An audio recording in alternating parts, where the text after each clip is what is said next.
yeah, I was raised in church, and when I was born, my eyes were severely crossed in, and my mom she is just a dynamic woman of faith, brought in pastors and leaders, and they prayed over this little kid who had eyes that were severely crossed in, and my eyes were loosened, but not fully healed. So, I've been legally blind my entire life.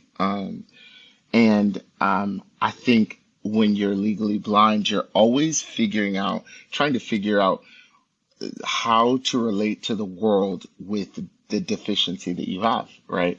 And one of the first ways that I think our family was hit was my father didn't want to be a part of our lives anymore.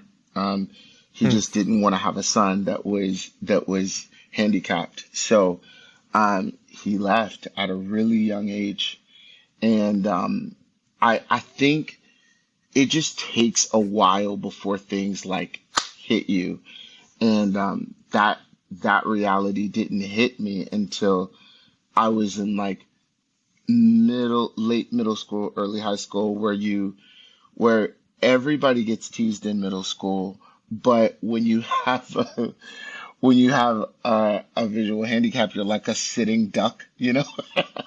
It's like it's going to happen. It just is a matter of when. So I just remember trying to relate to everybody in middle school and always running into things just because I couldn't see and I had glasses, but the glasses didn't help. So I was constantly taking off the glasses to look closer to things, and they couldn't find a prescription that was strong enough that would help my vision. So I really fell into a depression, probably like end of middle school, early high school, and I asked my mom to be homeschooled, and I think she saw that something was wrong, and she pulled me out of school and let me be homeschooled, and up to that point, I used to sing in church a lot, and I was a part of a community in church that recognized like, man, this kid, there's something on this kid's life. So they would pull me in to sing and to lead things at a young age, and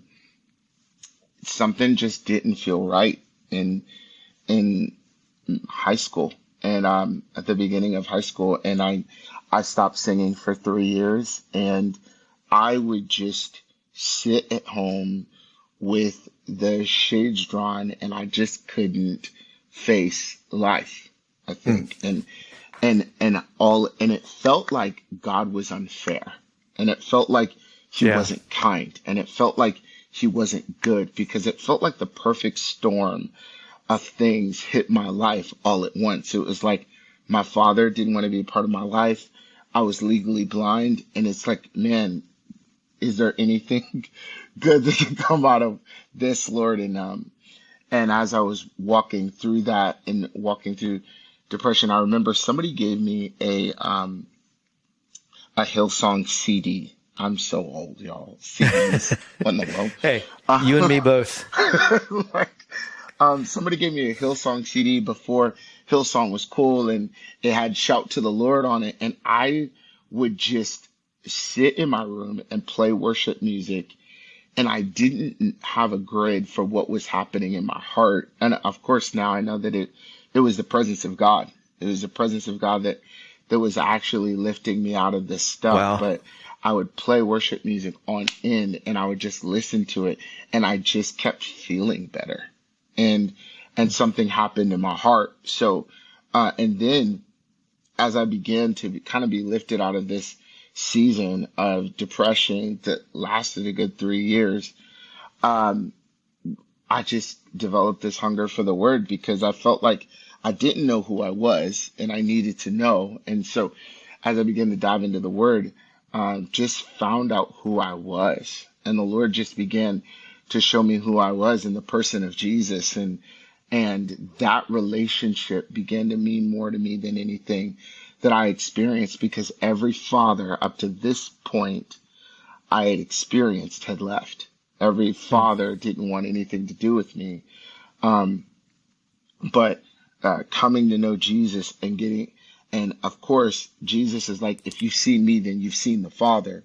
So Yeah. to see the Father through Jesus as someone who was kind and consistent, and he would never leave, and he cared about the things that broke my heart, began to heal me in ways that I had no idea. And so I came out of that season wanting to take people to the place that God took me to, and that was Mm. that place of worship. And so I think I can say confidently that before I was a singer, and as after I came out of that season, I became a worship leader. Because, when Oh, I you're a love singer, that. you just want people to look at your gifting. You want them to be excited about what you're bringing to the table, about how well you execute. But a worship leader has and someone somewhere they want to take you, someone they want to introduce you to. And that became my passion because Jesus healed all the brokenness that I had experienced through my life. So it just became a season of healing, and the Lord gave me purpose in leading worship, and the story just went on from there. And then the Lord just like dropped in my heart this incredible joy for life because the Lord was like, hey, remember, you don't have to be defined by the fact that maybe life made you a victim and maybe you experienced something that would knock you down, but you don't have to be defined by that. You can be pulled into the divine purpose and plan that I've got for you. And after experiencing that, life became crazy. So it's been awesome. Well, man, I love hearing your story. It's such a beautiful testimony of just the grace of God meeting us in the Absolutely. time where we need it the most.